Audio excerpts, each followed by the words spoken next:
If everybody could take a seat, we'll get started as we've got a full agenda tonight.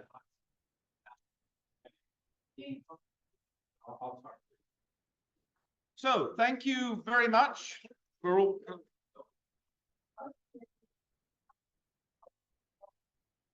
Welcome to the October meeting of the North End Neighborhood Council. We're going to be, as you realize, we've got a lot to get through. So we're going to be hopefully expeditious going through announcements. The main announcement I have is that the board has been very involved in the home in Tacoma process. We wrote a further letter, comment letter, and we gave testimony, and several of your board members also gave testimony. The next two meetings with respect to home in Tacoma is October the 8th, which is tomorrow, the council study session, when they're going to debrief the input. Then October the 22nd is the council study session, which will have potential amendments. And then they make a decision. So as the council board, we are monitoring that. And if anybody has thoughts or wants us to take a particular position, just reach out to any board member, or you can email us through the offices at nenc.org. Another item that was brought up by one of our members was that there's a plan to redevelop Lowell Elementary School. And the resident asked that we ask for a hearing on that because it's going to be a height variance over the 25-foot level, and that is a view-sensitive district. So we have sent that in, and we will post on the website information about that hearing. We also have. We were going to have a presentation on the consolidated plan, but they pulled out, and they're now going to address that through the umbrella organization, the community councils of Tacoma. So we'll have more for you next month on that one. And I think, and then there was the budget was also asked to come and give a presentation, and then they also pulled out. So I'm not quite sure why we get people asking to come to speak to us and then they disappear. But those are the main announcements that we have. We'll hold over the minutes and the treasurer's report to next meeting. And now I'd like to invite our police liaison to come up and give his report. We're well ahead of schedule. Hello, I'm going to keep this brief. There's a camera. In front of the camera, there we go, because I am not up for election or re-election. So I am Officer Wallen, one of two community liaison officers for the North End. If you haven't been here before, we haven't met. Currently, not a big update for this meeting for the North End neighborhood, but our emphasis still continue the street racing emphasis, which touch the waterfront, the North End, and then the North 10th and Jackson area there where they congregate, where you can overlook the bridges. So those will continue as we get intel on those activities. And then hiring is always a subject people want to know about. We're doing our best to hire. The hiring unit's doing a good job. We currently have about 25 vacancies, and if those got filled today, that would just eliminate patrol overtime. And then from there, we'd have to hire to continue to fill the rest of the CLO positions, traffic positions, and other positions outside of patrol. So they're doing their best. We're putting on a lot of hiring seminars and doing that as quickly as we can when we get people to apply. So that is the update I'm going to give today to save time for all the other people that are going to speak today. If there's any questions, I can answer those. Any questions for the police today? We'll let you get off easy tonight. So, all right. And I think you have another meeting to go to. Yes. Correct? So these people are very busy. So next we have, I don't see John, so no public utilities report. Christina?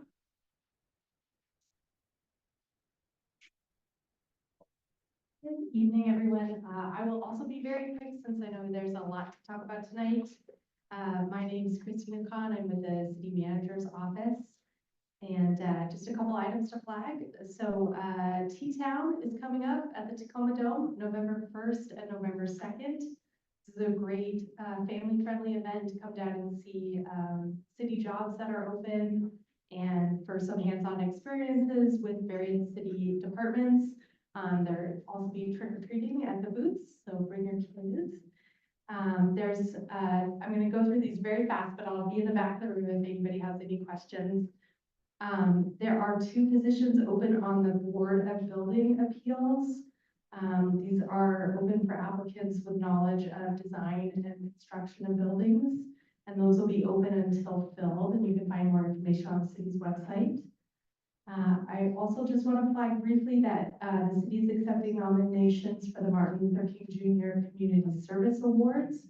This includes the Emerging Leader Award and the Lifetime Service Award. So if you know good candidates for those awards, please nominate them for those. The deadline for that is October 28th. And then last, just to mention very quickly, the budget discussions are going to be going on all October for the City Council. So on October 8th, they'll be talking about the budget for utilities and infrastructure. On the 15th, they'll be talking about community safety and alternative response. So this will be for the police department and fire department as well. On the 22nd, they'll be talking about affordable housing, homelessness, and economic development. And on the 29th, they'll be talking about venues and events and the city's internal services. So please come out to those study sessions if you're interested in the budget for any of those topics. You can join virtually or in person. That's all I've got. Thank you. Oh, sorry. Yeah. Yeah, I got a question regarding your new Adam Cook, the director of any events. Is there a reason why you send out a notification to all the local artists, letting them know that they no longer have any scheduling at the performing arts theaters downtown Tacoma? I don't have a City council, city manager, all got a copy of that letter from that new director. And Tacoma City Ballet actually has it in their schedule to perform, and now there's a conflicting company coming to perform, and it's all under contract, and it's only 20 days before, the day after.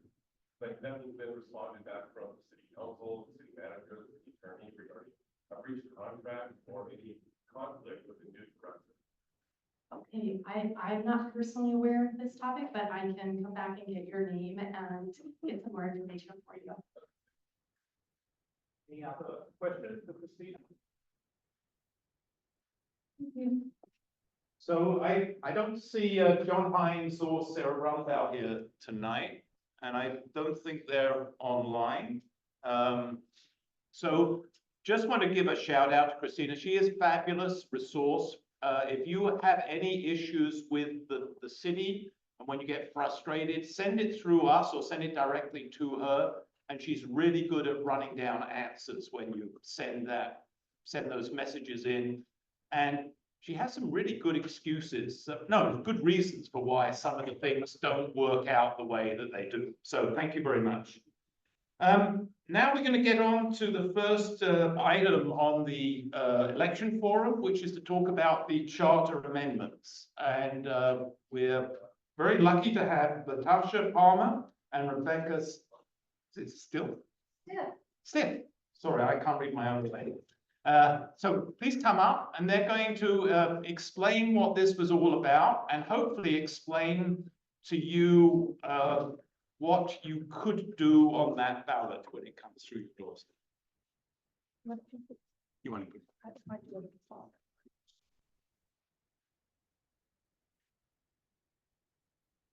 This is why I asked someone else to do it.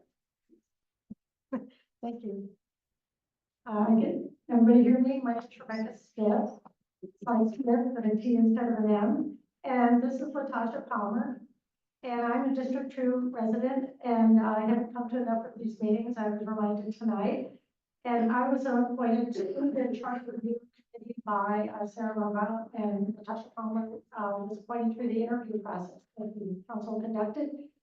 And Latasha is going to take it over for now, but I did want to just say a couple of words. The charter, for those of you who don't know, it's not like a sexy topic most of the time. It's sort of the constitution of the city. So the ordinances which go into the Tacoma Municipal Code all have to be at least not at odds with the charter, and the charter itself, of course, cannot be at odds with Washington state law, which some current prospective judges know a lot more about than we do. So I'm going to turn it over to Latasha now to go over some of the information in the PowerPoint, and then we'll swing back to me. Thank you.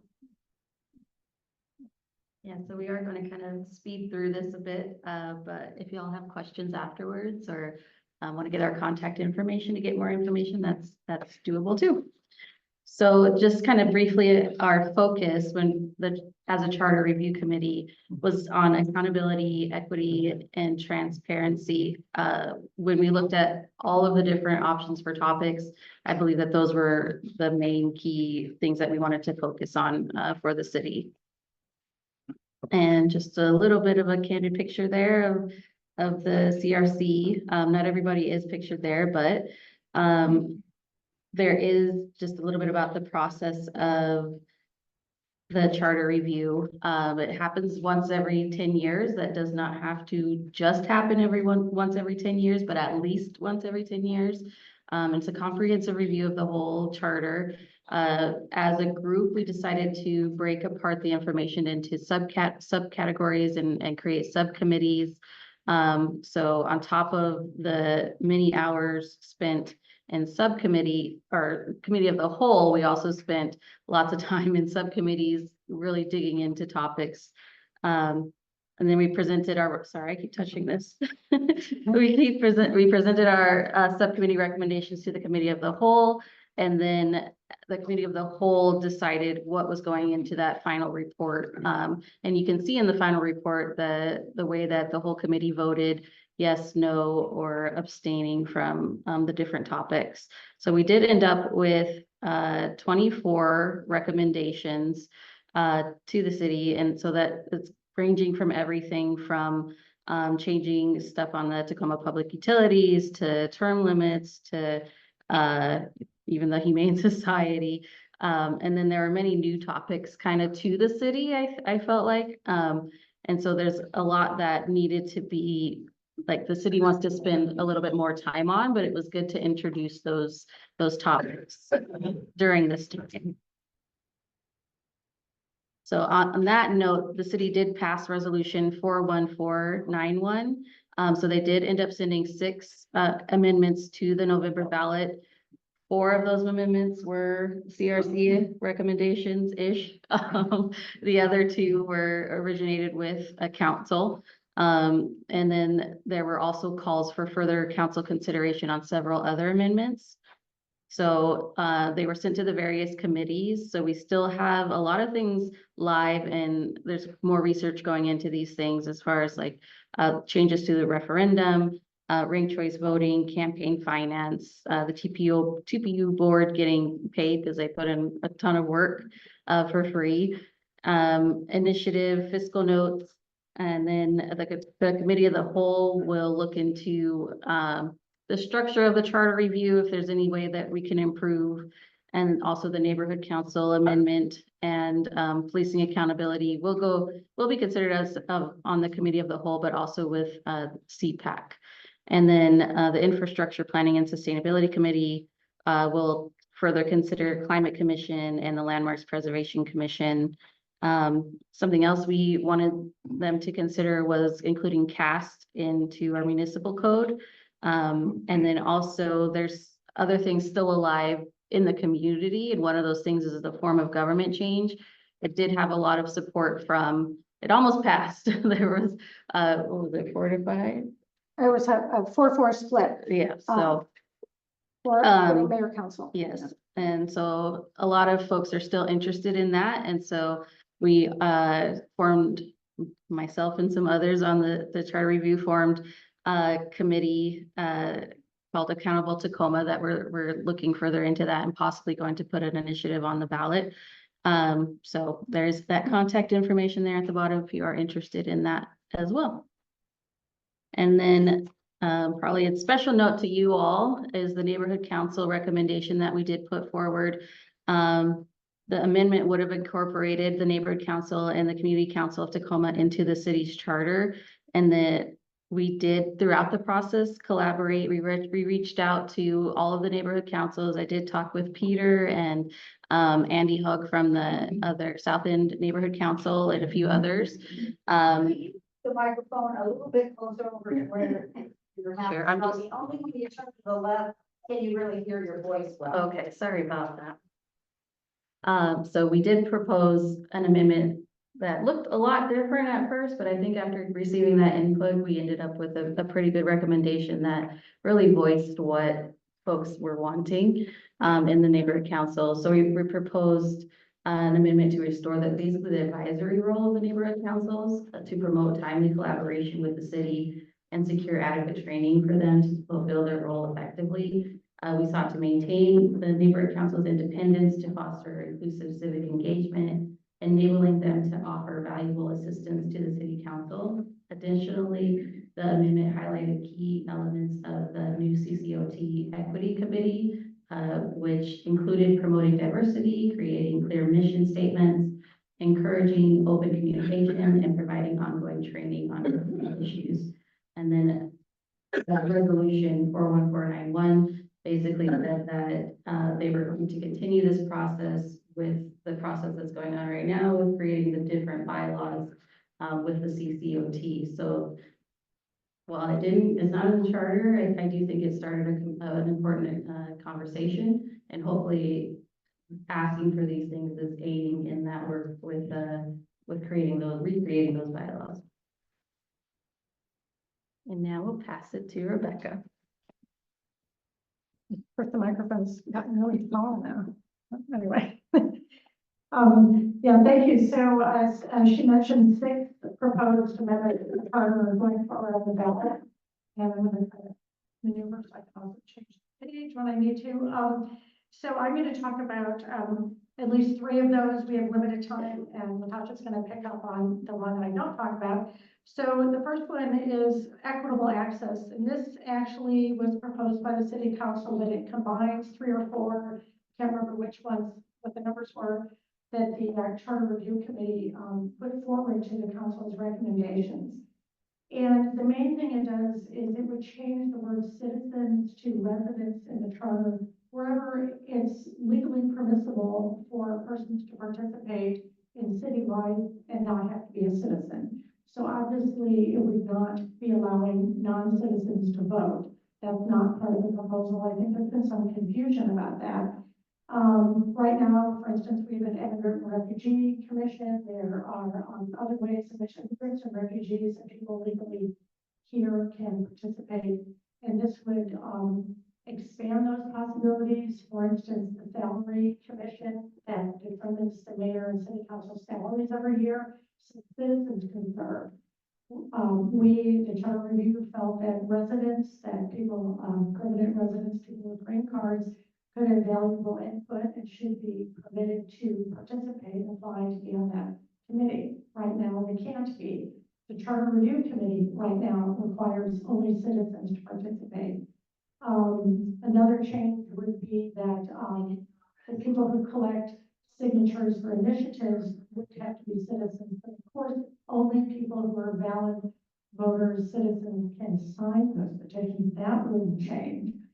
And in 2014, the last time the tenure review happened, they changed the anti-discrimination section of the charter, and they updated things. They added gender identity, sexual orientation. They're trying to make things consistent with the city code. They didn't change the word handicap to disability. And disability has been the preferred word in legislation for many, many years now, probably 25 or 30 years. And the code uses the word disability in various sections. So this would be an update that was just missed in 2014. And we added a section in there, I should go to the next page, sorry about that, this is going to be on your voter's guide. It has the for and against and the rebuttals. And we put in there that the council needs to pay attention to keeping the code definitions also consistent with each other, because we found discrepancies when we were reviewing it. So we they decided to put that as part of their proposal, which you can see down here, at the very end of this, explanatory statement.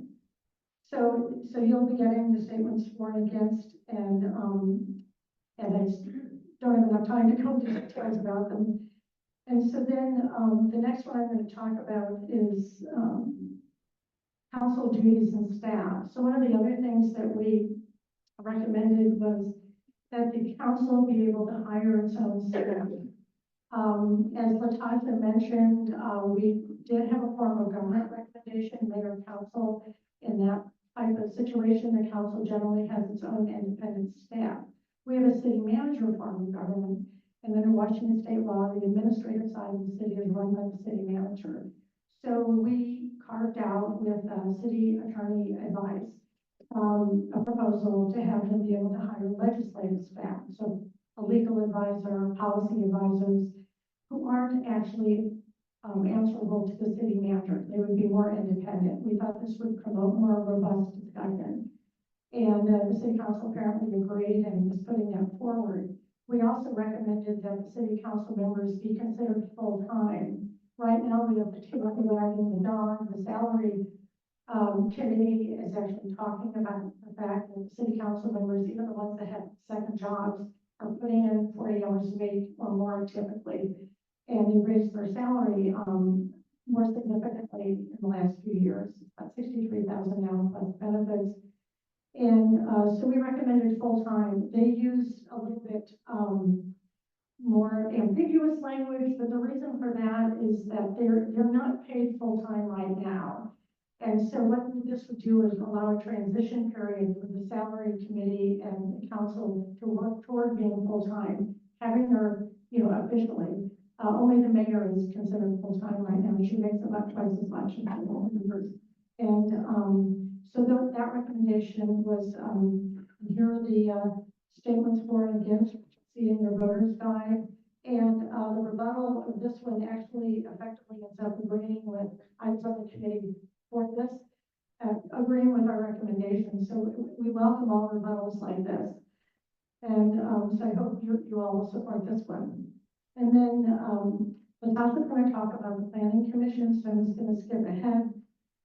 So one of the other recommendations that the charter review committee made, I don't know how many of you have paid attention right now under our charter. City council members, they can be on the council either as a city council member or as the mayor for no more than 10 consecutive years. So what's happened is that you have a council member in their second term, they serve 2 or 3 years and they quit. Mayor Woodards did this. She quit to break the consecutive chain. Then she ran for mayor, 2 terms. So that's effectively ending up 14 or 15 years in office, if my math is right.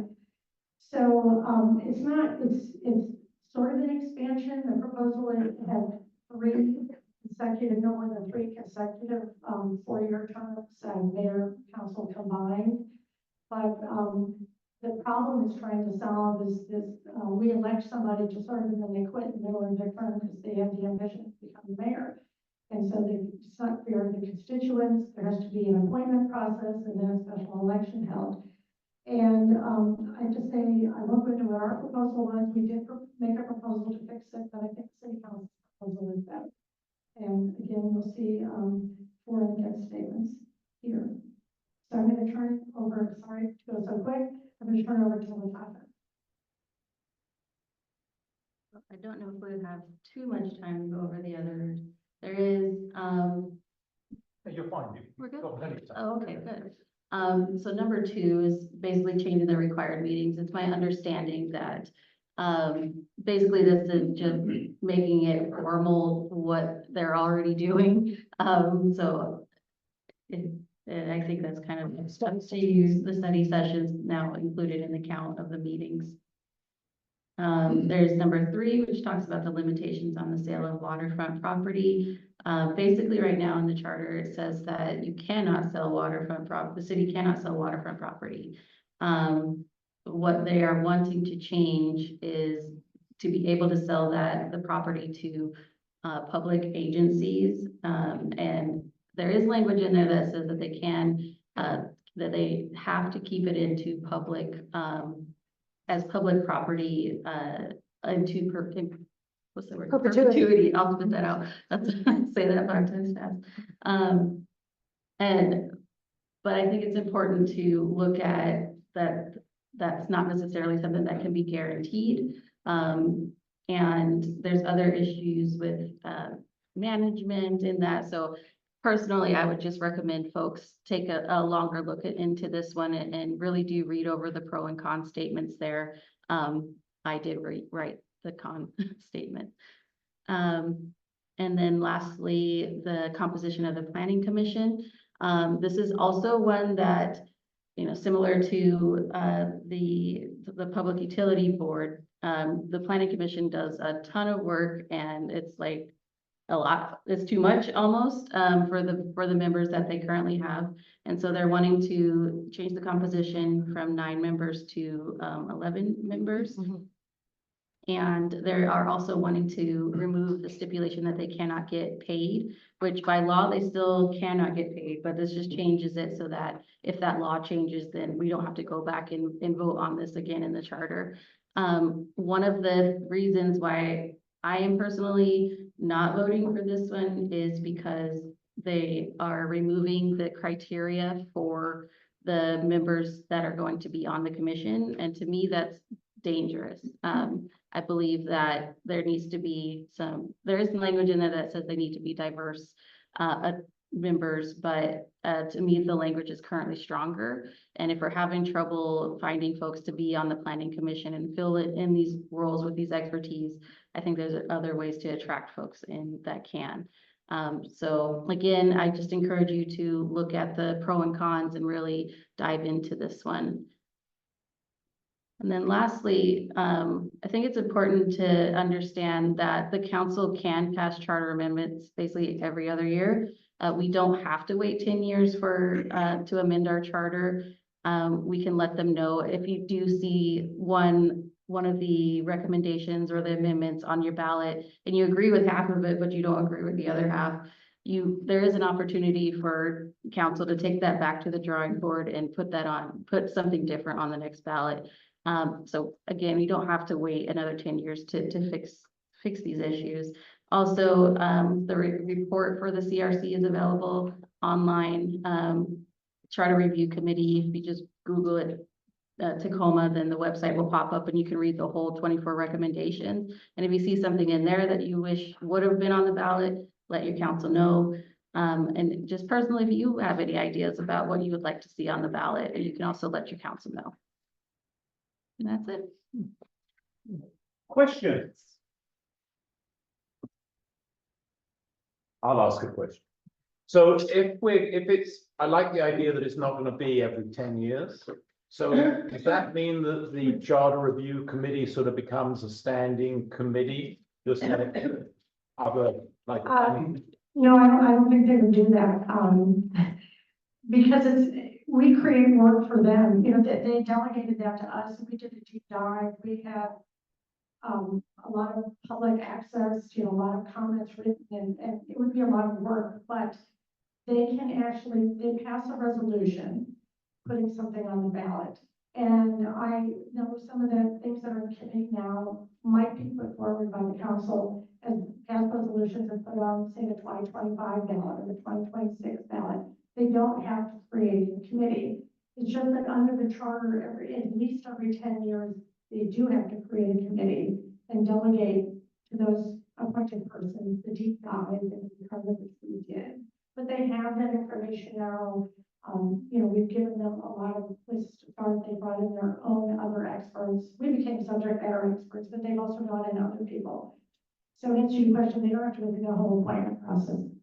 They just have the power to pass resolutions to put things on proposed charter amendments on the ballot, but without using us. So, Question over there.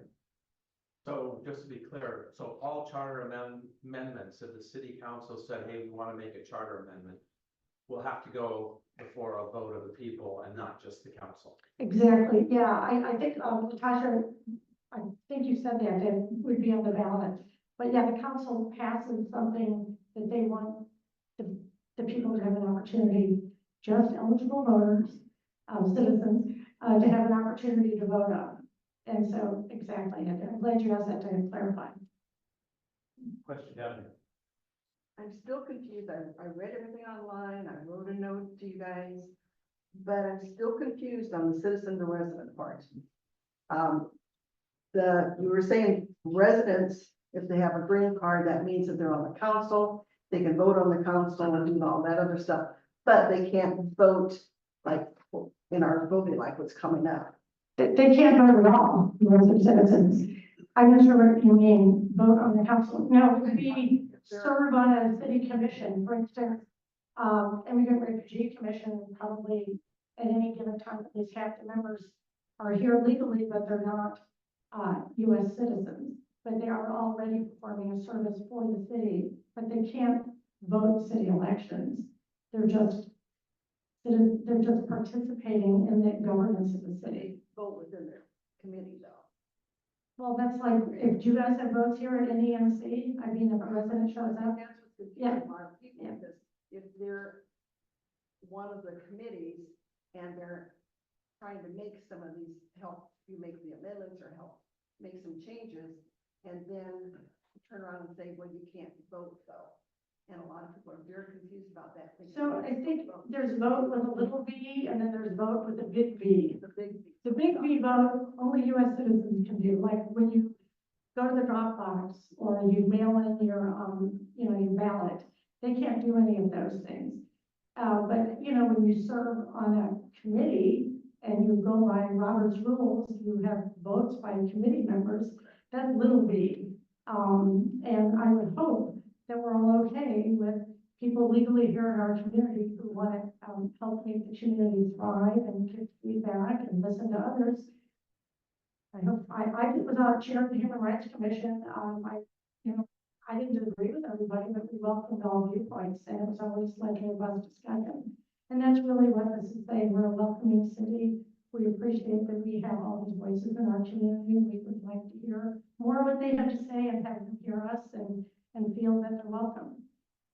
To clarify it more, because like, for example, I was talking to some gardeners that have a green card, they're working, and they're all excited because if this passes, they think they can vote with the big V.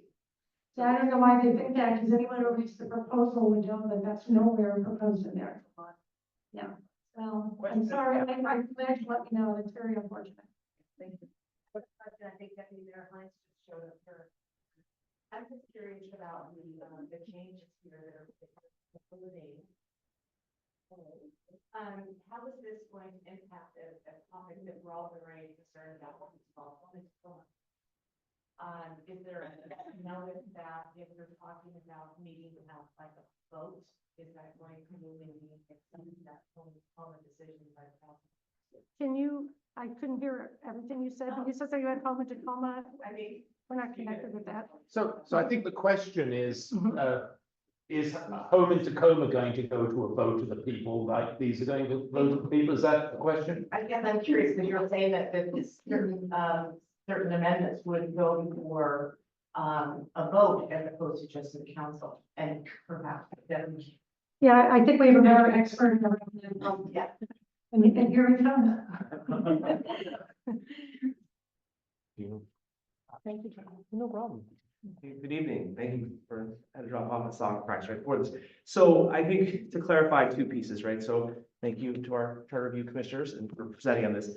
So we have a city charter, which is similar to the United States Constitution, where amendments are proposed, and the only way that can be changed at all is through a vote of the people. So the council cannot unilaterally change the charter of the city. It has to be everything, any change from a sentence to a word to a comma has to be voted on by the public. Very straightforward. Other policies like home in Tacoma, which fall within the authorities delegated to the city of Tacoma and the council by the state of Washington, do not have to go through a vote of the public. So home in Tacoma is fully within the council's responsibility. It is one of the delegated authorities. Yes. Zoning and housing is one of the delegated authorities that is given to the city council by the state of Washington. So zoning changes and like home in Tacoma fall completely within the power of the city government. And so that something like that does not go to vote of the people. It's decided on by the council, who are elected by the voters here in the city of Tacoma. Yes, sir. Well, home in Tacoma, and for example, the determination of what has to be Christian are within the scope of authority of the city council. Does that mean there's any restriction on the city council seeking an advisory vote of the people? And the council can always seek an advisory vote on anything that they do at any point in time. So that is completely within the control of the council to do so. My question would be, advisory votes are not binding, so the question would be, why would we go ahead with that? Now, I guess the thought would be to see whether or not the decision made by the council is supported by the public, which I guess is a fair question to be asked, but that would be the process by which you would go through something like that. But the council would be the only ones able to do that. So there's been some talk about, maybe the zoning should just be done by a vote of the people. Now, the certain rules, and I'm not an attorney, there's a lot of attorneys in this room, so they probably would tell me I don't want to say it's wrong here. But certain powers like zoning and land use and police powers are delegated straight to the city, cannot be taken or operated by the public through a vote. So those are not, the public couldn't come out with a counter proposal and say, here's what we think the zoning of the city should be, and put that on the ballot. That power falls specifically in the council's authority. Now, we could put an advisory board vote out there if that was something that the council wanted to do. We could also even propose a referendum if we wanted to get the public's opinions on that. But before we go too far down that rabbit hole of home to Tacoma, which I'm sure people are here want to talk about, I probably want to talk about a few other things outside of the scope of that, the questions I've been asked so far. Okay, let's go back to the charter review, and we'll get John up for his section immediately after that. So any other issues on the charter review? Don't go too far, John. So I'd just like to thank Rebecca and Natasha for volunteering for this. This is fabulous. They've put in a huge amount of work. And as you heard, there were 24 proposals. And I think what we'd like to do is invite you back perhaps after this election and get a review of what passed, what didn't pass, and the fact that we can still do these now, it may give some feedback to us, some more questions. So thank you. A big round of applause for all the work they've done.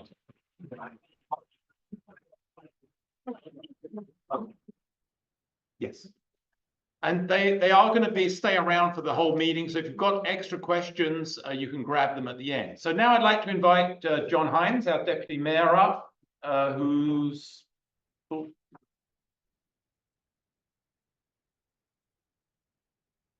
Yeah, You're on your own. No, man.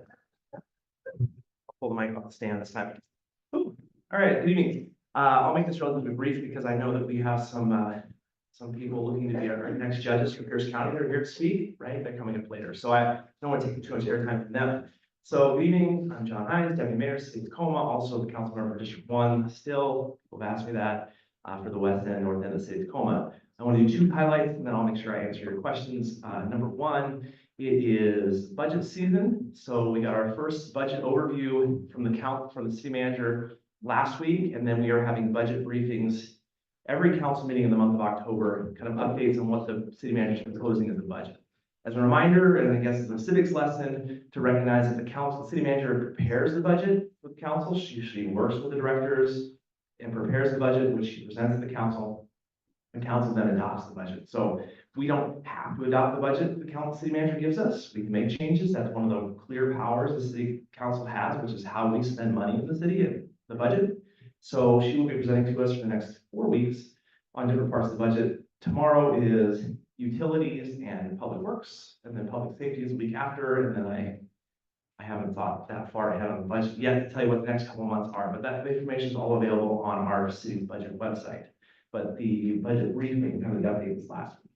Number 2, already any questions about it here, but it's home in Tacoma. So tomorrow at study session, we're going to do a debrief based on the public hearing that we had 2 weeks ago on home Tacoma, and kind of going over all the feedback, all the questions, comments we heard about the home Tacoma phase 2 proposal. And then the council will begin working our way through all the feedback, potential suggestions, and then potential amendments to home Tacoma. So that is also something the council is fully in control of, to see kind of what amendments we want to see. And I thank everyone who's here, who's provided feedback, and anyone who is not here, or maybe online, for all the feedback you provide. So these are council taking all that into consideration and thinking about what we're doing here. I would just pause it, what I usually say at every meeting, is recognizing that I've heard comments about, well, hey, John, we really just want to make sure single family housing stays. And I've been really clear with every community we've been to is the state of Washington in 2022 determined through House Bill 1110 that no legal lot in the state of Washington can just be single family. You have to allow up to 4 units with up to 6 with affordability. So just want to make sure we're framing the question correct. If people are like, hey, I just want to make sure we go back to single family. City's not going back to single family. State law said we can't do that. We gotta allow at least 4 units or up to 6. And the city's proposing to do some different things around that, which we're happy to talk about with all of you around that.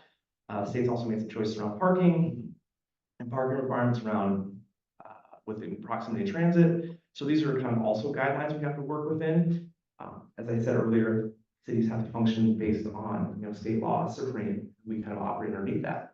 So happy to talk about anything around those 2 big topics that I want to make sure I brought up. And then I just want to make sure I answer any questions people have. Questions for John? Mr. Burns? I sent in a letter to the city clerk tonight for citizen forum tomorrow. One of my concerns are, I'm a retired architect, so I look at this, look at the code, and I've had that experience. What I see, the state law HB 1110 says the city has to provide 4, or it could do more on a 6,000 square foot lot. The concern I have is that because of pro bonuses, you can do 4, or you can do as many as 8 in a single family neighborhood. That I'm against. In a UR2, you start out with 6, and then you can do 12. It becomes a small apartment building. That I'm against. In the UR3, I think you start out with 8, and you can do 16. But in all those cases, as I understand it, you only have to provide 4 parking stalls. So those are some of my concerns. I also commented on transportation. The city has, or the state has a definition of what a major transit stop is. Ferry terminal, bus rapid transit, which we don't have, and apparently we're not going to get. The little T-line link, which I call my trolley line. I live right close to it. But using bus route 1 and 2, one which goes up 6th, and bus route 2, which goes up 19th, those only go every 30 minutes. And something that goes every 30 minutes, it's not transportation. The city of Seattle and the city of Tacoma, and I'll finish up on this one, and the city of Tacoma agreed. Renters, about 80% have cars. So I think we're creating a mess if we go with the extreme density that's in the code. So those are my comments. I'm not here to debate it or anything, but I just want to make sure people are informed. There you go. So thank you for bringing it and sharing that. And I know you said that, brought some of those same things up during public comment. I think just to really clarify a couple of things, right? So we're going away from single family housing, R1, R2 to UR1, UR2, UR3 residential. And the baseline for UR1, which is kind of most of your former single family housing neighborhoods, would allow 4 units per lot. Now, we have bonuses that would allow you to provide more housing. So what do the bonuses require? A lot of affordability, right? So they require more permanent affordable housing. It actually gets to lower levels of affordability. Why is that in there? Because we've heard abundantly from many of the people in this room and many people through our office say that we don't have enough affordable housing. So one of the ways we're looking to try to build in more affordable housing in the neighborhoods is through having bonus programs and bonus structures that allow for more housing density if affordability is part of it. Now, and I don't know, and I assume positive intent when people said they wanted more affordable housing in the city of Tacoma, that's what they wanted. And so we're going to look at the zoning schemes and try to get more affordable housing in the city of Tacoma. And then the bonuses escalate as you go up. But I would encourage you to look at the levels of affordability that are required to get to that, right? It's very, very affordable numbers that are required to get to those levels of housing. The second question around the transit conversation, I'll just be really honest. I'm not a big fan of tying zoning to the transit. It's something the state has determined, mostly because transit shifts and changes over time, right? So I'm a Pierce Transit Commissioner, I'm not. I serve as a Pierce Transit Commissioner also, just let me clarify. Our transit board is composed of elected officials. Only elected officials can sit on the transit board because they say that it's your tax dollars, and shouldn't you have your elected officials overseeing that? Transit changes, right? Bus lines go away, bus lines come back. Currently, they're only 30 minutes. I'd love to get to 10-minute headways on line 1 and line 2. We'd like to get some more BRTs going. That's a broader conversation about funding for Pierce Transit, where we collect 0.6% for sales tax for Pierce Transit, and every other transit agency in the state of Washington collect 0.9% for transit.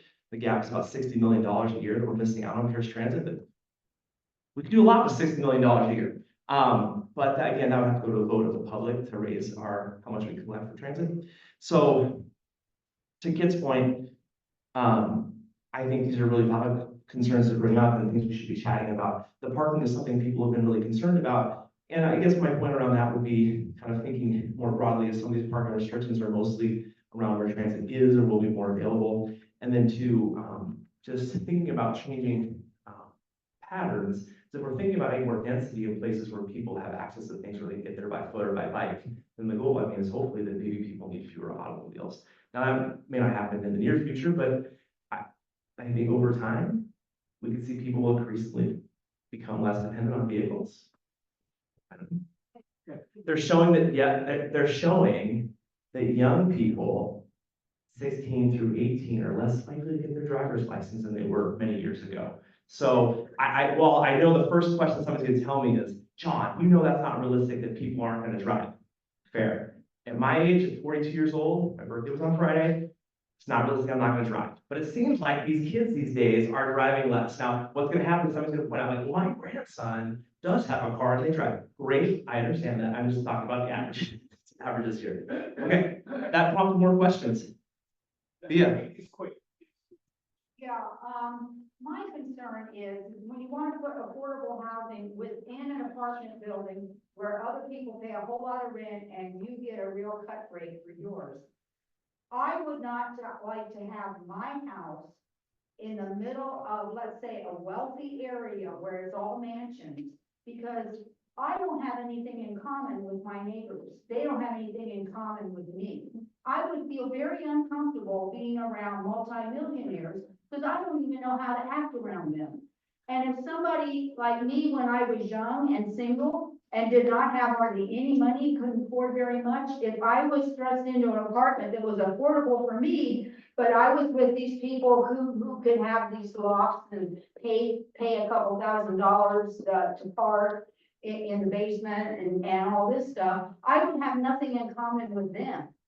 And I need to see this mix up of different levels of a social construct and everything else where you're stuffed in with people that you have nothing in common with, and they have nothing in common with you. We need to move. Yeah, no, yeah, that's a longer conversation I'm happy to have with you kind of offline here. I think what the goal of what we're trying to do is that we look at certain neighborhoods in our city have access to more things, right? We have libraries, grocery stores. And one of the challenges, right, if there's no more additional housing in there, then we get fewer people that have access to those things, right? So one idea is by providing more density, we provide an opportunity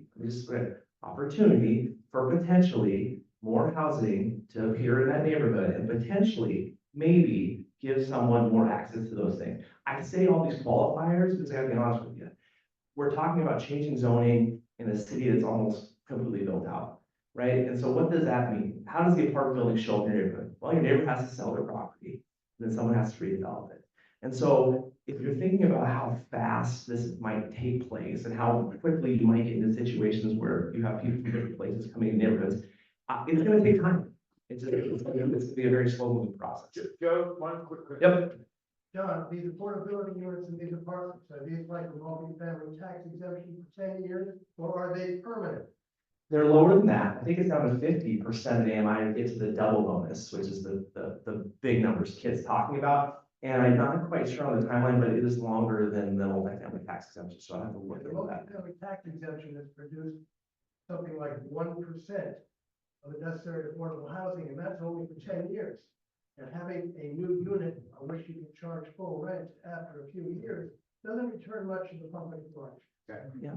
And super quick. One question. Yeah, Downtown core Tacoma residency versus vacancy, can you give those numbers at all? downtown core residency versus, so how many open units are How many downtown? people live downtown? How many buildings are vacant, sort of thing? Any idea? I don't know the number off the top of my head. Right. So, but I would hate to speculate without that kind of number. Yeah, So I can come I back. see a lot of buildings that seem vacant that could be residences. I know it's tough, but Yeah, no, we're building a lot in the downtown core really fast. I mean, I think that's one thing we also just have to separate, and I just would, Peter's gonna give it a hook in a second. But one of the broader conversations we have to have is, right, so one of the reasons why we're changing our zoning, because of our growth targets, we have to add more housing capacity in our city. So we have to expand our zoning code for that. So while we're seeing a ton of housing go into the downtown core, which is great, like we want more housing in downtown. I don't want a city that has downtown as big vacant properties inside of it. We're gonna add other places. I don't know what the vacancy rate is with some of the units, but I can follow up with you on that one. Cause I talked enough, I'm sorry to cut it off, but I, this is not you know where to home in find it. Tacoma, and we do have home in Tacoma, I think. Depending on how the schedule is, we've got it on the agenda for December. You know where to find it. Thank you, John. And now I'd like to invite Josh Lesnar up, and we got a PowerPoint for that one. And I do apologize for cutting you all off, but we've got a lot to get to.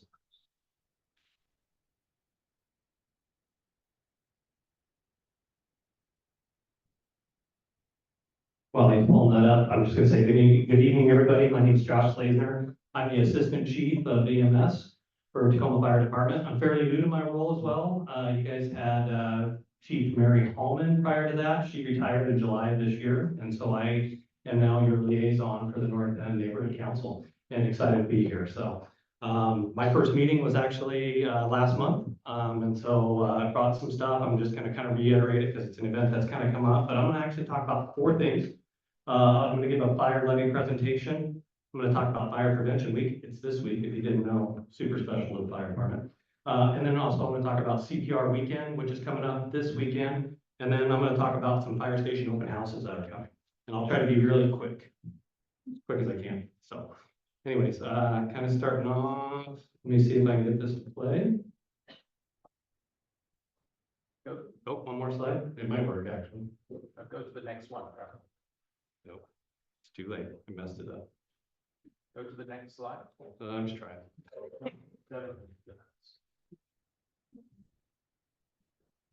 Hi, I'm Tacoma Fire Department Interim Fire Chief, Sienna Stallings, Ali. Proposition 1 is a property tax levy bid lift for fire facilities, fleet, and operations, and is on the November 5th, 2024 ballot. This measure would increase the regular property tax levy by 65 cents per $1,000 of assessed property value. This measure will provide ongoing funding for our facilities, our apparatus, equipment, additional staffing, and $10 million of existing fire department expenses. Hi, everyone. My name is Christine Faith with Tacoma Fire Department. I'm here to talk to you about the facilities. Many of our facilities. Sorry about that. Maybe you help to get back to the PowerPoint. Hi, I'm Tacoma Fire Department Interim Fire Chief, Sienna Stallings, Ali. Proposition 1 is a property tax levy bid lift for fire facilities, fleet, and operations, and is on the November 5th, 2024 ballot. This measure would increase the regular property tax levy by 65 cents per $1,000 of assessed property value. This measure will provide ongoing funding for our facilities, our apparatus, equipment, additional staffing, and $10 million of existing fire department expenses. Hi, everyone. My name is Christine Faith with Tacoma Fire Department. I'm here to talk to you about the facilities. Many of our facilities and stations.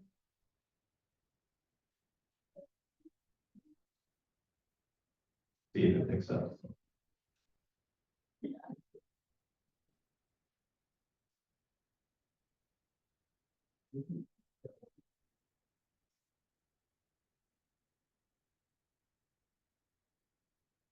We'll just go back to the PowerPoint. Yeah, we can do Sorry that. about that. No, that's all good. So I'm happy to talk about the things, so.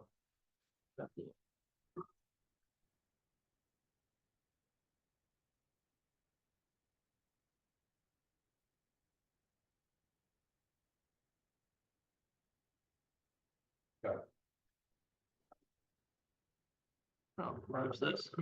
Skip this. Yeah, we just go on. Sorry.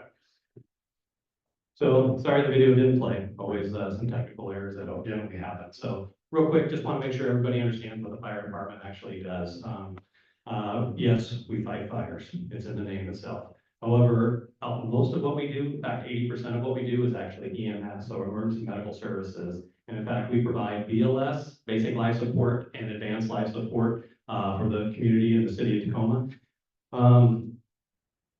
I will say that one of those things that's near and dear to my heart, so just a little bit about me, guys. I spent 21 years with the fire department. I spent most of my career on medic units. I'm still a medic today, maintaining my certification, which isn't easy when you move up to a chief rank, but I'm making it happen. The other things we provide is fire suppression, like I mentioned before, hazmat. We actually have a hazmat tech rescue, hazmat team down in Fife. We have a technical rescue team that does high angle, low angle collapse. They also do confined space, whole bunch of anything that's technical rescue they do. And then the other thing that's not really mentioned on here is actually marine operations. So we actually have a fireboat, any kind of marine rescue that needs to take place, sometimes recovery, unfortunately. We provide that service. And of course, we always do it most importantly in a professional and compassionate manner to best serve our community. How are we funded? So obviously, Tacoma residents pay a business tax, Tacoma residents and businesses pay property tax. There's also a sales tax, which actually goes into a general fund. And so the Tacoma Fire Department is funded through the general fund. And we receive a percentage of that for our wage and our equipment and our stations. So EMS is funded a little bit separately. You guys may remember last year in 2023, we had an EMS levy lid lift. The last time we did a EMS levy lid lift was in 2006. And so you can see now we're getting 50 cents per $1,000 of assessed property value. That goes into a separate bucket just for EMS. In fact, our finance director is very specific about that anything that's EMS can come out of that fund, otherwise it doesn't come out of that because those dollars are meant. And when we wrote that EMS levy, we wrote it very specifically to make sure that it's covering things for emergency medical services or EMS. And when we went for the EMS levy lift, you can see now we're at 50 cents. It had depreciated to about 28 cents per 1,000. So really that 50 cents just brought us back up to where we were. Let's talk about this levy lift though, because that's what we're here about. There's 4 things that Chief Stallings was starting to mention. One of those being facilities. And I'm just going to talk briefly about, I'll talk about briefly about facilities on the next slide, but also fire apparatus, essential equipment that we have, and then also some new staffing to improve our overall response capacity for our firefighter safety. So facilities. So I did a little research on facilities today. You can see 85% of our facilities are rated as in poor critical condition. So the research I did is I'm like, man, how many stations do we have that are over 100 years old? We have 4.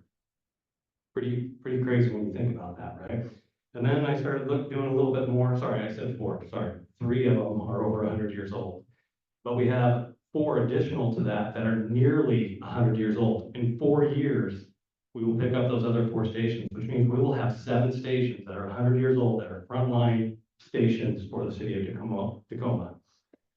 And then a little bit more research. I'm sorry to bring up all the research. We have 4 stations that are almost 60 years old right now. And I'm not asking for new stations, but we don't have a lot of the money to actually be able to even do a lot of the repairs. Some of these 100-year-old stations, if you look underneath them, the infrastructure to even hold one of a new apparatus, right? You think about it, 100 years ago, it was horses, right? And a steam engine that they were pulling. Now you have this several 100-ton apparatus that are sitting on these apparatus bays and the steel reinforcement that has to go into those to make those things actually stable so we can actually roll that engine out of there. Our fleet, over 60% of our fleet is past its useful life. We've had a few incidents now on active fires where the pump has failed. Not a good thing. That's your house, right? So you think about those things, not to mention just our fleet in for repairs. We have ran out of reserve rigs, reserve engines to put another crew in as their rigs getting repaired. And so what do we end up needing to do? We're putting these guys and gals in pickup trucks to respond mainly to EMS calls and maybe support on a fire. Equipment, our equipment's starting to get a little bit old.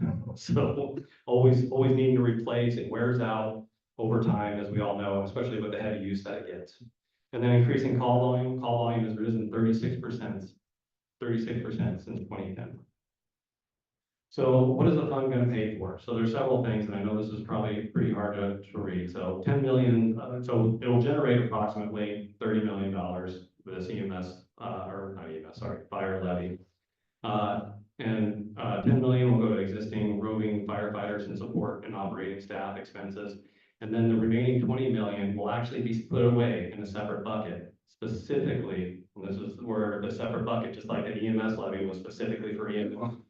The fire levy will take that bucket, and this 20 million is specifically for the apparatus, the equipment, and the stations. And one of the things that was in the video that we kind of missed in there is we will be replacing rigs on a regular cycle. We don't have that now.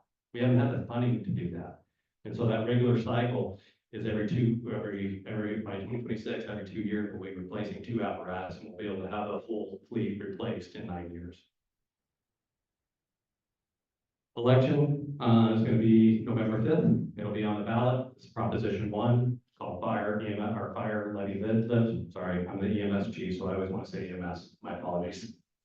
And then I'm going to pause each time after each one of these subjects to see if there's any questions that you may have. Go ahead and back. Could you explain the $450,000 and how much a month each homeowner second pay? Absolutely. Sorry, I skipped over that. So, the levy that will increase it to 65 cents per $1,000. And so if you got a $450,000 home, you're looking at paying roughly $25 extra a month. And I know taxes is one of those things. It seems like there's always a new tax that's coming out. 100% get that.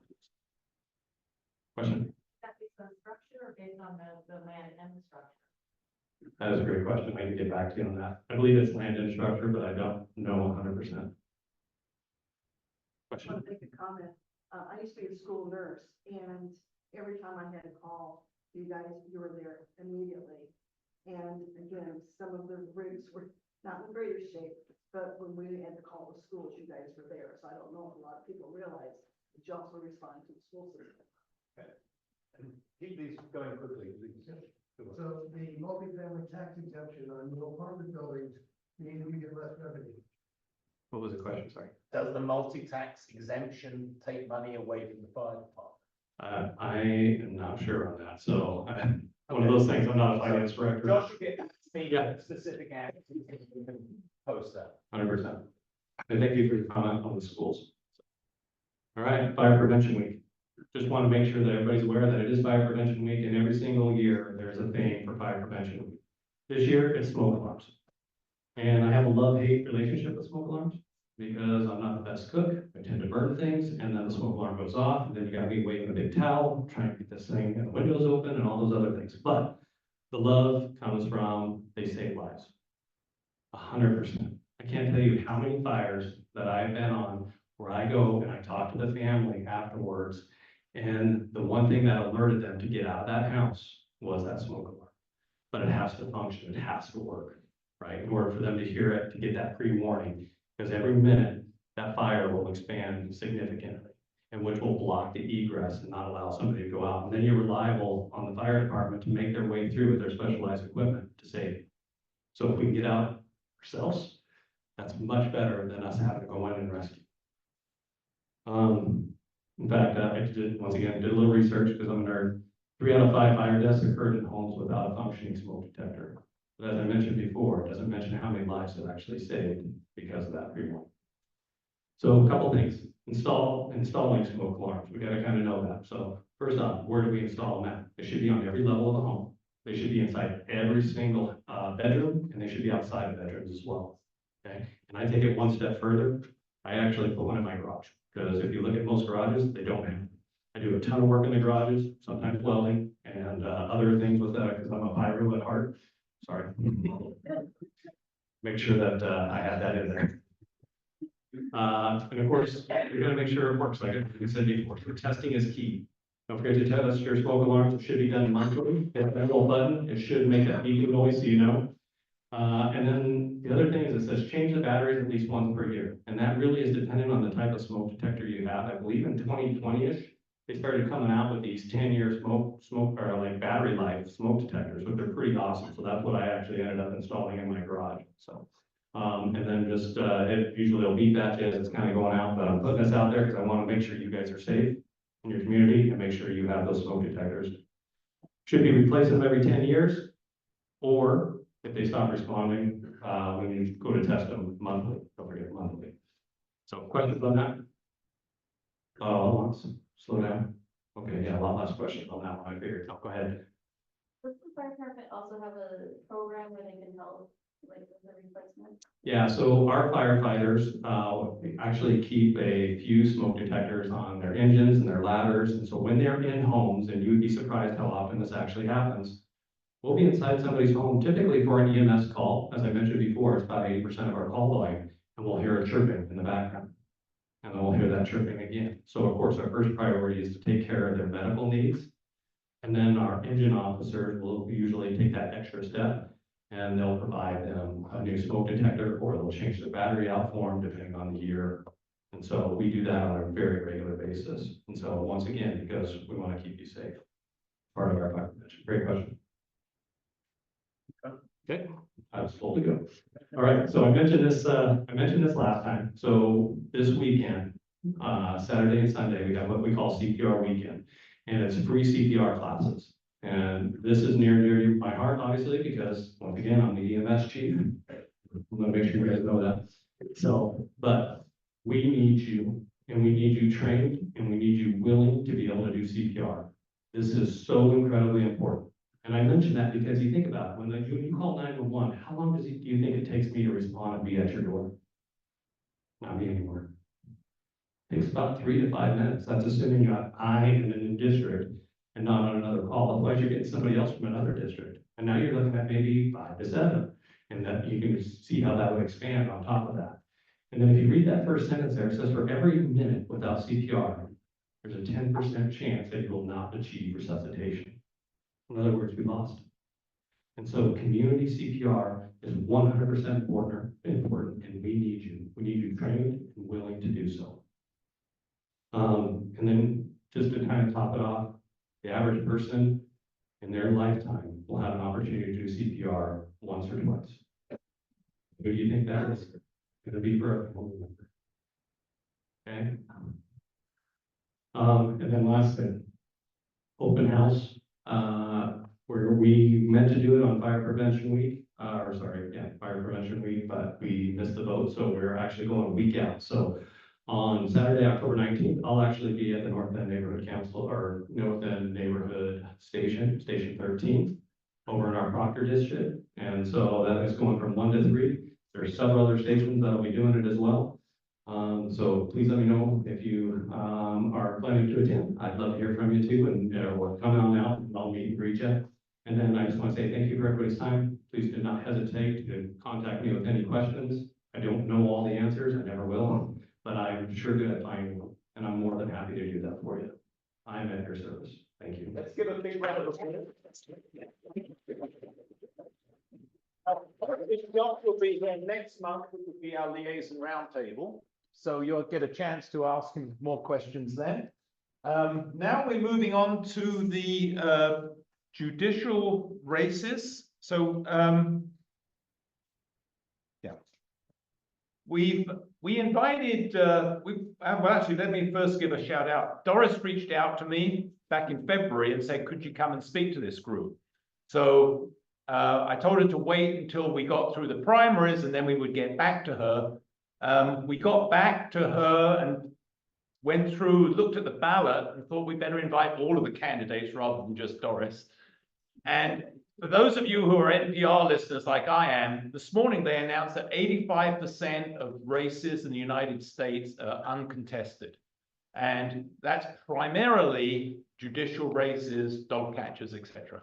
So we're blessed that we've got all of these people who want to actually stand for election. And it's wonderful that not only do they want to stand for election, they want you to come and speak to you. So we're going to go through the different races.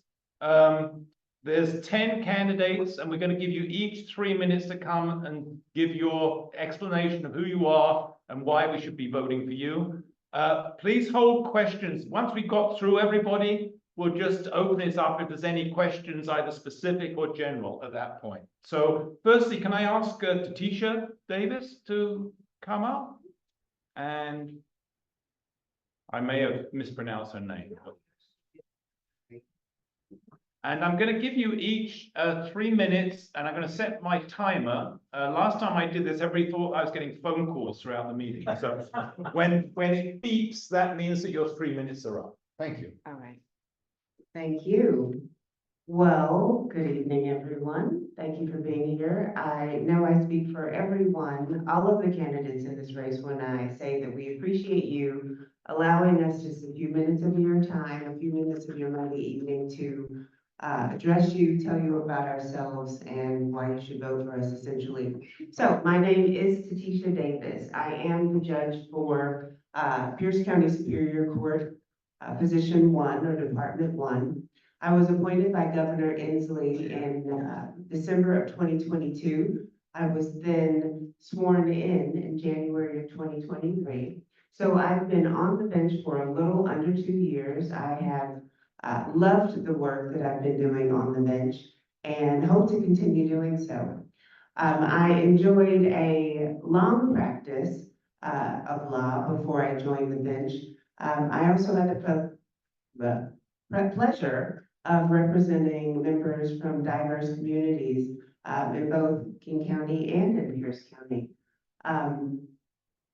I don't have a lot of time, so I won't get into too many specifics about my career, but suffice it to say, I have practiced, I was a solo practitioner and practiced in the private sector at law firms. I was the attorney for the Pierce County YWCA, representing victims of domestic violence, both men and women, in family law disputes. And then right before I joined the bench, I was a board member on the Indeterminate Sentence Review Board. And so I've had a broad career. As I said, I've represented members from diverse communities, different socioeconomic backgrounds in this community. And I've loved the work that I've done. I've loved being able to be an advocate. I also love being able to serve this community in this capacity as judge. I am very proud and honored to say that I have received the unanimous endorsement from each and every one of my Pierce County Superior Court benchmates. And that means a lot to me because it says they see the hard work that I put into this position and they see my commitment to getting it right, to getting to the right answer. And so that really goes far for me. I have also received several other endorsements. I've been bipartisanly endorsed by local elected officials like Pierce County Council member Bruce Stanmeyer, not member, executive Bruce Stanmeyer. I've been endorsed by Ryan Mello and several other members of the Pierce County Council, as well as Speaker Lori Jenkins, Congress member Marilyn Strickland.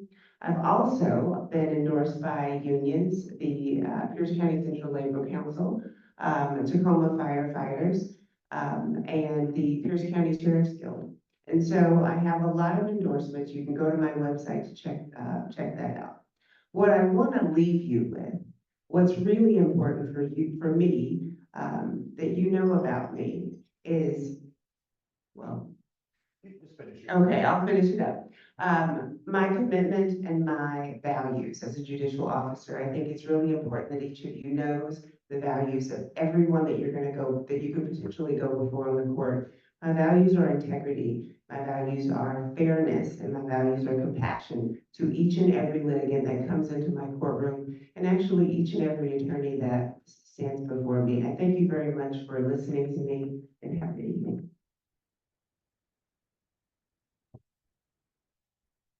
I'd like to call, is it Robson? Oh, yes, it is. Thank you. 3 minutes when you start. 3 minutes when I start. Okay. And then look at the camera because the world is watching. Is that it? Okay. So for me, this campaign is about honor, integrity, and experience. So my entire career has been in public service and mostly solving complex problems. So it starts back in the 1900s. I started working for the Superior Court while still in college, just down the road at PLU, and that's back when the Lutes were beating the loggers all the time. I worked for all 18 judges and went on to work full-time for Judge Brian Tollefson after college and before I went to law school at Willamette. I became his full-time judicial assistant or clerk, as they call it, and then again after law school. So I knew from that experience that I was better suited to the problem-solving approach to disputes.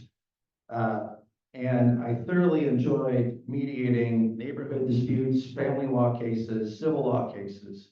So I went on to be a hearings officer or adjudicator for the state of Washington, handling DUI revocations or DUI license revocations and suspensions. I also joined the Army Reserves at that time, and as a JAG officer, judge advocate. And in 2004, I volunteered for a 6-month deployment and stayed on active duty for 15 years. So as an Army judge advocate, I was a special assistant United States attorney, a supervising prosecutor. I provided legal assistance to soldiers and their families in the areas of family law, landlord-tenant, wills, trusts, and estates, consumer law, the gamut. But my focus, or the big bulk of my career, is in national security law. Lost the mic.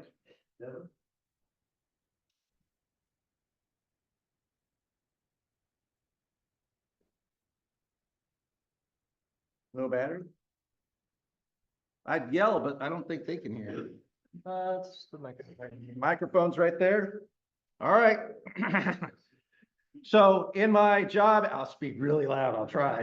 In my job in the national security law, I achieved the U.S. Army's expert additional skill identifier in national security law because of multiple national security law assignments, advising the Joint Chiefs, combatant commanders, also multiple deployments to Iraq and Africa, and law review publishing, and also an LLM or graduate law degree in international operational law.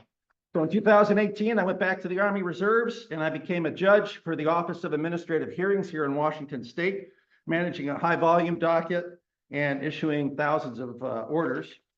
So that's probably enough I and me statements that if you have any questions, but I hope that demonstrates the honor, integrity, and experience that I bring to Pierce County Superior Court bench.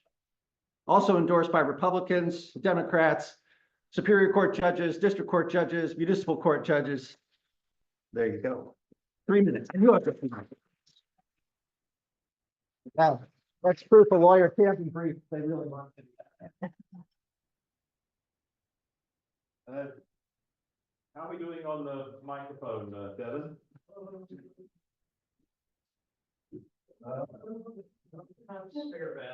Okay, John, we can perhaps, this is the risk of the Zoom connection. So John Cummings, if you could come up. And I guess there is some sort of. Yeah, I think this one has one built in. Yeah. I can speak loud enough. Can everyone hear if I use this tone of voice? Yeah? All right, great. Sounds good. Good evening, everyone. My name is John Cummings. I am an expert civil litigator and pro tem judge, and I am your candidate for Pierce County Superior Court Department 4. I began my career as a deputy prosecuting attorney, and for 10.5 years, I spent that time keeping people safe and uplifting the voices of victims. The majority of that time I spent on our special assault unit, which are cases involving sexual assault, child victims, murders, and sex trafficking, some of the hardest cases in our system. And I spent and walked with victims and uplifted them during that time. I began pro tem judging about 6 years ago and have pro tem'd in, among others, Lakewood, Buckley, and Bonnie Lake. And I am presiding, or I like to preside and have presided over our Veterans Court in Lakewood Municipal Court. I speak Spanish in my courtroom. I think I'll be one of the only judges on the Superior Court bench. It's not a knock to any judges, but it's that speak Spanish. And I work every day, even when it's not perfect. I work to make sure access and language access is at the top of my priority list. I've lived that in my campaign, and I live that in my daily life. For the last 5 years, I've also been an expert civil litigator. I litigate real estate, employment law, non-discrimination law, and consumer protection law. Today, we just had a great result in a case where I represent a disabled veteran who was wrongfully terminated, and it is one of the joys of my life to be able to do that work. Because of my experience, I'm uniquely qualified in my race for the Superior Court. Superior Court, you're going to hear this a couple times, is our highest level jury trial court, meaning you have to have jury trial experience. I have over 100 jury trials under my belt from being a prosecutor and a civil litigator. It's also our only court of general jurisdiction in the state. And that means that you have to have both criminal and civil experience in order to be qualified for that position, exceptionally well qualified, which I've been rated. And I have been both a criminal attorney and a civil litigator as well. This is why I'm the only person in my race who's been endorsed by 8 of the 9 justices of the Supreme Court, the majority of the Superior Court judges, Congresswoman Marilyn Strickland, Speaker Lori Jenkins, every single member of the Tacoma City Council. If Deputy Mayor Hines is here, thank you, Deputy Mayor Hines, for your endorsement, the Tacoma Fire Department, Central Labor, and others. I look forward to serving as your next Pierce County Superior Court judge for Department 4. That's John Cummings for Department 4. Thanks very much.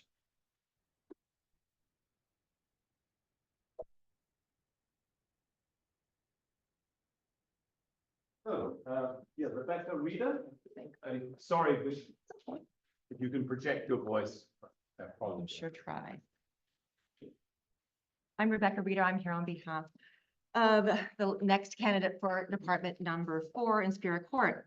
And I think it's interesting that my opponent or his husband felt the need to invite my former husband and his current wife tonight to our talk. So they're here tonight as well. I am the only candidate in this race that has 30 years experience in practicing law in Pierce County. I'm a trained guardian ad litem. I'm a trained collaborative attorney. I also have experience in an expansive area of practice, more expansive than anyone in this race. I have an appellate decision that was the first case in the state of Washington that allows children in cases regarding parenting plans and visitation. It allows them a voice when they're going to see their parent. If their parent has a basis for a restriction, there's drug and alcohol issues, there's abuse, there's abandonment, there's neglect. I worked on a case for 6.5 years, which gave children that have been traumatized a voice finally for the first time in cases when there's been some type of trauma. And the only candidate I think of all the 10 that has 22 years of judicial experience. I've been sitting on the bench and as a pro tem court commissioner in Superior Court for 22 years. So I've been doing all the work that Superior Court judges are doing in all the practice areas, which include family law, every issue, every type of family law case, guardianship cases, probate cases, minor settlements, personal injury cases, structured settlements, collection actions, unlawful detainer, the emergency ex parte docket, real estate, civil protection orders, juvenile law. I've got all that experience for 22 years. I've got all that training for 22 years that I'm going to use when I get on the bench at Pierce County Superior Court.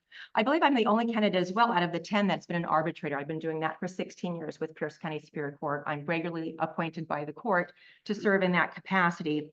I have extensive pro bono experience. I represent people that are seeking sexual assault protection orders on a pro bono basis. I represent children in foster care on a pro bono basis. I've been doing that for some time.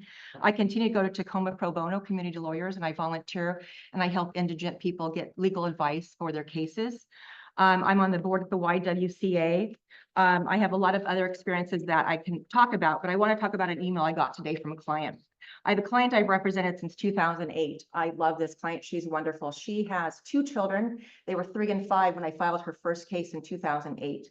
And she told me today that both of her children, who are just basically adults, are voting for me. Not only is she voting for me, but they're going to vote for me. And the youngest, Molly, is a transgendered youth. Her father and her didn't have a very good relationship, and I'm trying to be kind. We were in litigation constantly trying to protect this child from her father. And it got to the point where he wanted to send her to a camp in Utah to fix her. There was something wrong with her. Obviously, she's transgendered. And we fought in court to make sure that didn't happen. Most recently, in the 2023, toward the end of the school year, we filed a case to make sure Molly got post-secondary support, college support from her father. Her degree was going to cost $40,000 for the entire program for 4 years. Her father earns, get this, $50,000 take home per month. $50,000 take home per month.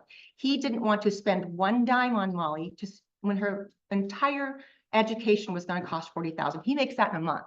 And he would not agree to give her a dime because she was a disappointment. She wasn't what he wanted her to be. And today I got an email from my client that said, Molly's proud to vote for me because I'm her #1 defender. So I knew I was going to get a lot of client votes, but I never expected to get children of my clients. I'm also exceptionally well qualified as well. That's probably because I have 22 years experience as a pro tem commissioner, and I've run out of time. Thank you.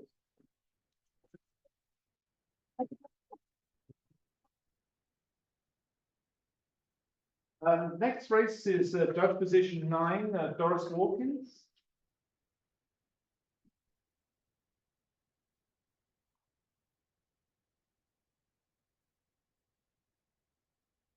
Okay, I'll look at the camera.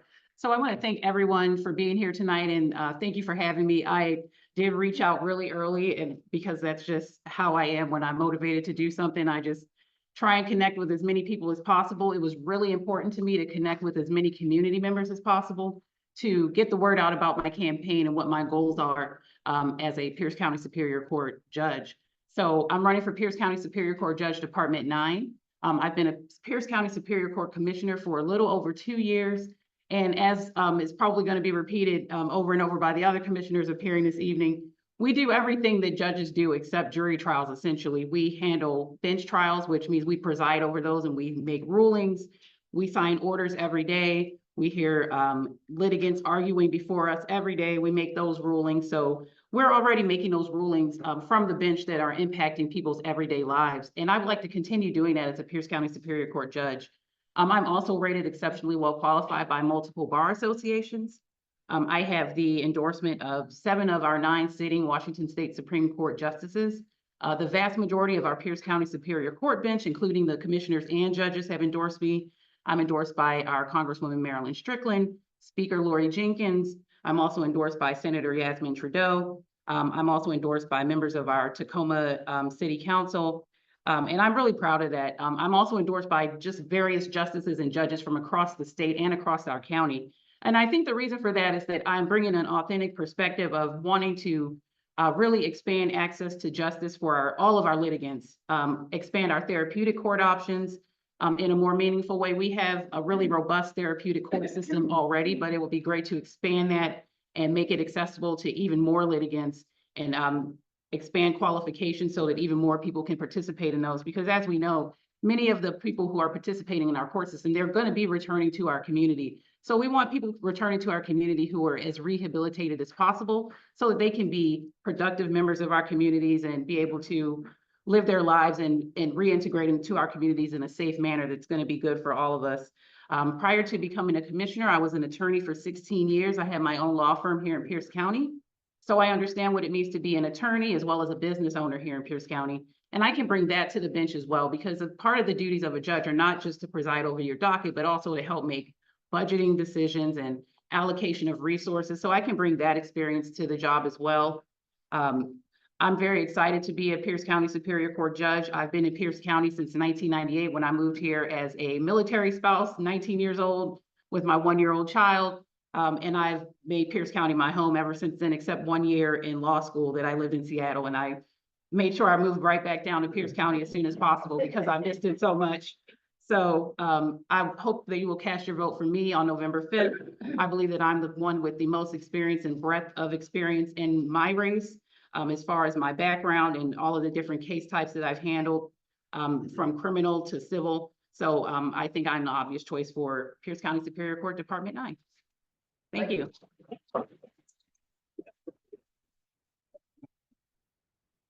And Scott Peters, also for position 9.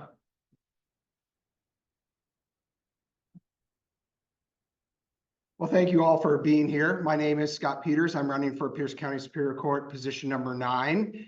I have a career public service. I've spent over 20 years in the Pierce County Prosecutor's Office. During my 20 years, I've worked in almost every criminal unit we've had.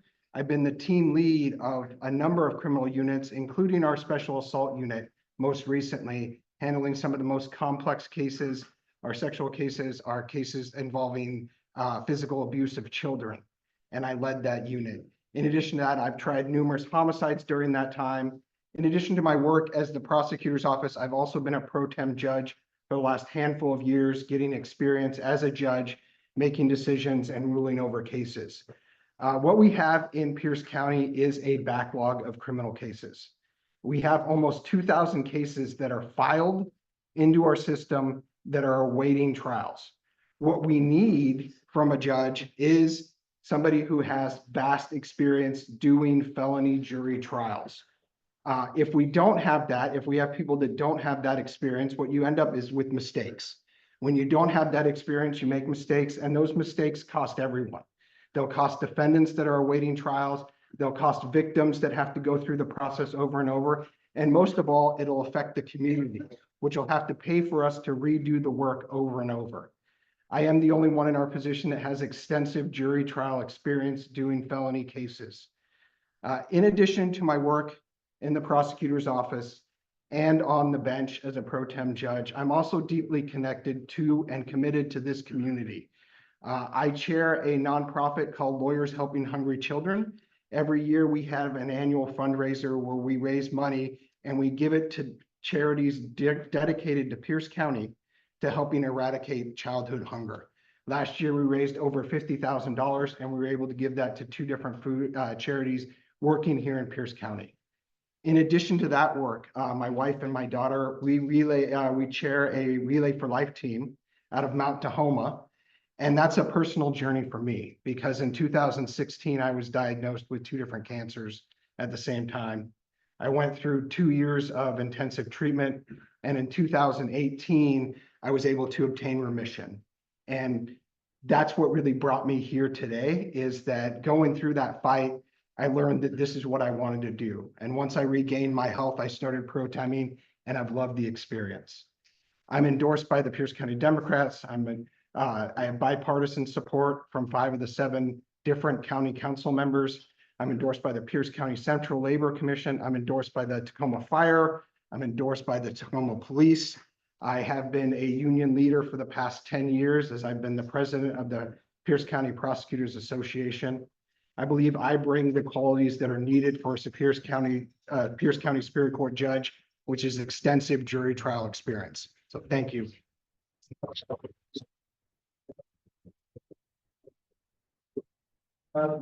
Position 10, Camille Schaefer.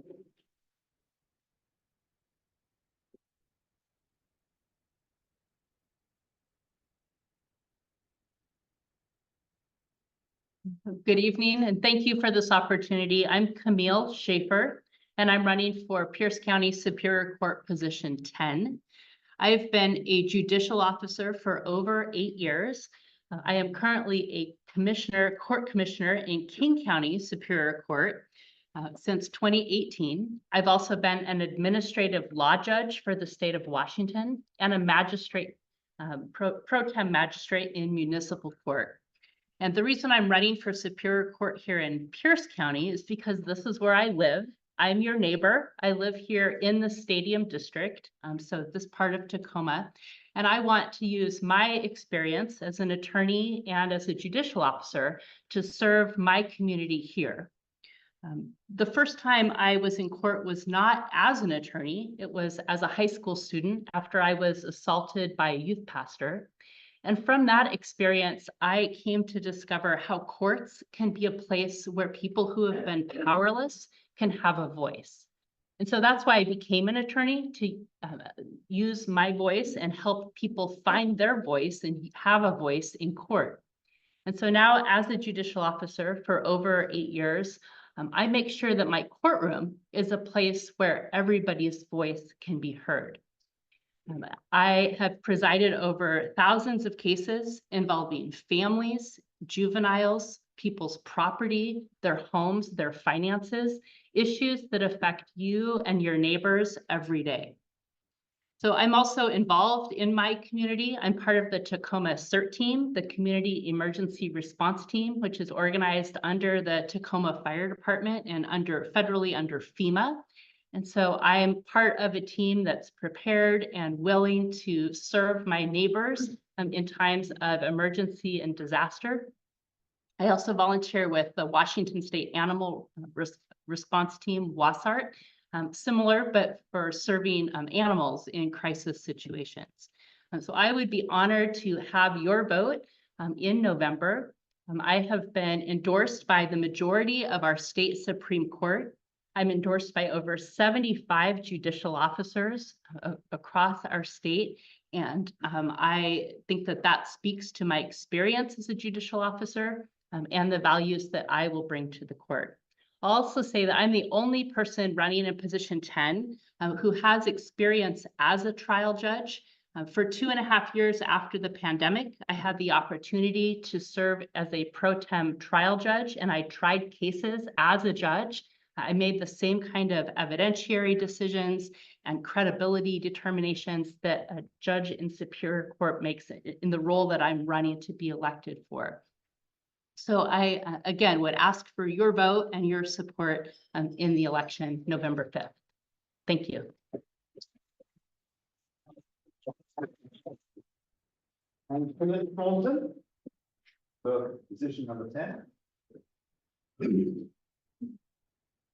Good evening. My name is Philip Thornton. I'm running for Pierce County Superior Court, Department 10.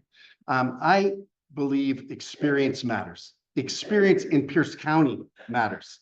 I have served the citizens of Pierce County for 34 years, 29 of them as a local lawyer. I had a small practice in Pierce County where I represented the indigent, the underrepresented, the discriminated against. In 2019, I was appointed by the 23 departments of Pierce County to be a court commissioner, and that's my current position. I have judicial experience. Had my opponent actually practiced in Pierce County, she would know that court commissioners actually do trials. We do trials in dependency cases, shelter care hearings. We do unlawful detainer hearing trials. We also do mental health court, involuntary commitment trials. So I have judicial experience and have. More importantly, as a lawyer, I tried over 200 criminal cases, jury trials, and over 100 civil cases. I have the jury trial experience that this court needs.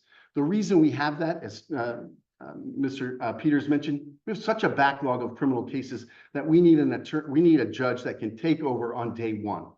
When you're picking a judge, I think you need to look for three things: experience, who is endorsing them, and what is their ratings. I told you about my experience. I have been rated by 7 separate bar associations as exceptionally well qualified. That may not mean anything to you, but I think you can all appreciate how difficult it is to get lawyers to agree on anything. And they've agreed that I'm exceptionally well qualified, 7 separate bar associations. I have been endorsed by all 23 Pierce County judges, as well as the 17 most recent retired Pierce County judges. Every municipal court in Pierce County judge has endorsed me. I have been endorsed by not only the Pierce County Republican Party, but the Pierce County Democratic Party, the Pierce County Sheriff's Department Guild, the Police Union, the the Pierce County Prosecutors Guild, the Central Labor, the Tacoma Fire Department, as well as the Black Collective.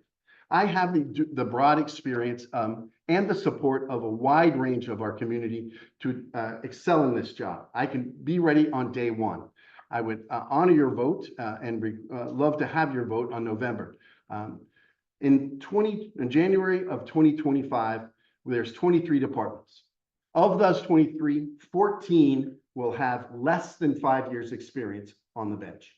You need old guys like me that can handle this, that have been in the system for 34 years, that has known and grown up in Pierce County Superior Court. That's why I'm the best candidate for Department 10. Thank you.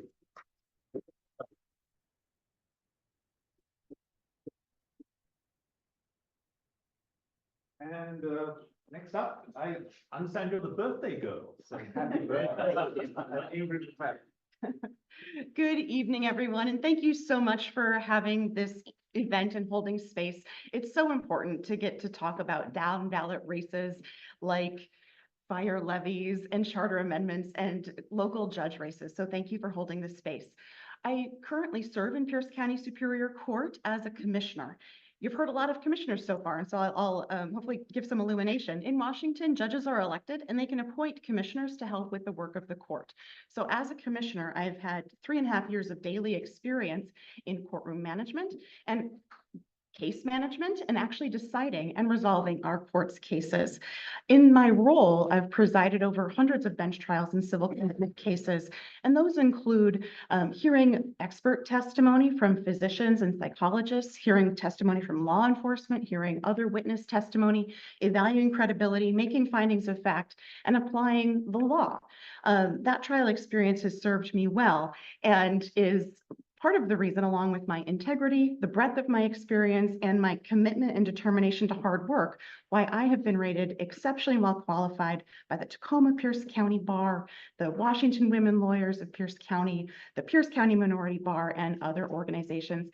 It's also part of the reason why I have earned the unanimous support of all 23 of our current Pierce County Superior Court judges, over 75 total judicial officers in Washington state, including a majority of our state Supreme Court, majority of our appellate judges at the Court of Appeals Division 2, and over 250 total endorsements from elected officials, community leaders, and organizations on a bipartisan and nonpartisan basis.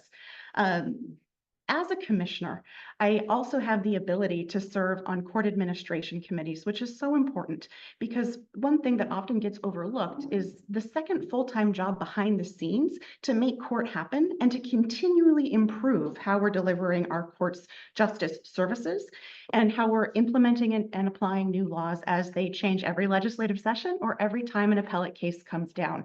I have that firsthand experience, serve currently on 10 different court administration committees, both on a local and statewide basis.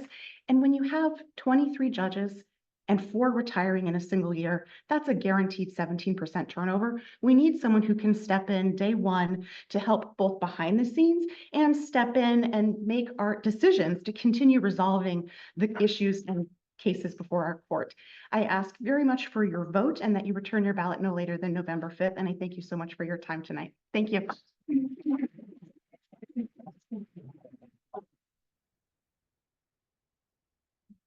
And Brian wasn't carried. Wasn't carried. Wasn't carried. We make it as difficult as possible. Please go ahead. Thank you. Thank you, everyone. Thank you for spending your Monday evening listening to a bunch of lawyers. I really appreciate it. Definitely appreciate your interest in making the community a better place. My name is Brian Wasson-Carey. I was born in Tacoma. I was raised in Pierce County. Since I graduated from law school at the University of Washington in 1998, served either as an Army judge advocate or as a Pierce County prosecutor. That's 25 years of experience now. I would agree with Mr. Cummings that when you're picking a judge, and it's a tough thing for most people to do because most of us thankfully don't have a lot of experience with the courts. But take a look at what's involved in being a judge, what the office means. And the Pierce County Superior Court is our court of general jurisdiction, our trial court of general jurisdiction, which means a couple of things again. Number one, that your candidate, your judge, should have a very broad and deep experience and expertise in all areas of law. And number two, that that person had better be a trial attorney so that they can be a trial judge. I have those experiences. I have that expertise. I've practiced law since 1999. Again, as either a judge advocate or as a prosecutor, I have practiced criminal and I have practiced civil law. I've represented clients small and I've represented clients large, institutional and individual. On the criminal side, like Mr. Peters, I've gone through every unit in the Pierce County Prosecutor's Office. Currently, I'm the team chief of our high priority offender unit. It's a fancy way of saying that we prosecute those with the defendants with the most serious, most prolific criminal histories. Before that, I was in the gang unit, the robbery unit, the special assault unit, the drug unit, the domestic violence unit, misdemeanor division, juvenile division. I've done the same or similar things on the military side. Civil law, I represented the county in lawsuits filed against it, advised county agencies, and the Army. I've represented the Army and I've protected it against civil suits. I've advised soldiers and family members on a broad array of issues from landlord-tenant to labor law to consumer law, running the gamut of civil issues. What I have, I think, that sets me apart, however, is trial experience. I've been doing trials since 1998. I've done more than 150 of them. I've done trials to the bench and to a jury. I've done civil and I've done criminal, and I've done most of them in Pierce County Superior Court. Ladies and gentlemen, the reason I'm running is to put this experience to use, because I think it's important that all of us in this room, all of us in this community, deserve to be safe. All of us in this room deserve equal access to justice and equal treatment before the courts. And that means that people who have behaved in similar ways should be treated in similar ways, regardless of political considerations, immutable characteristics, or accidents of birth. If given the privilege to serve you as Superior Court judge, I'll do my utmost to uphold those values. Thank you.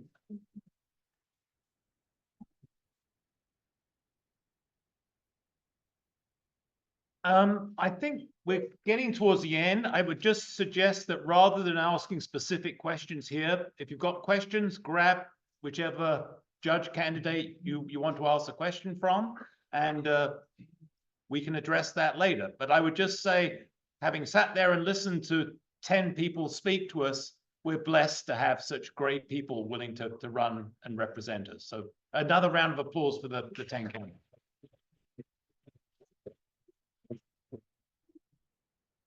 I can find my agenda.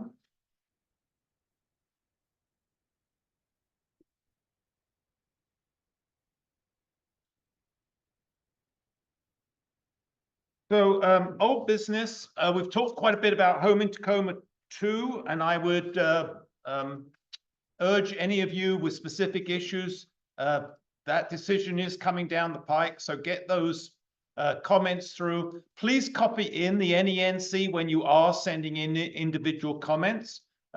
We will post our comments also on our website. So if you're interested in the position that we're taking, please work with us on that. I don't have anything new on the Amici House. Do we have anything on the historic moratorium?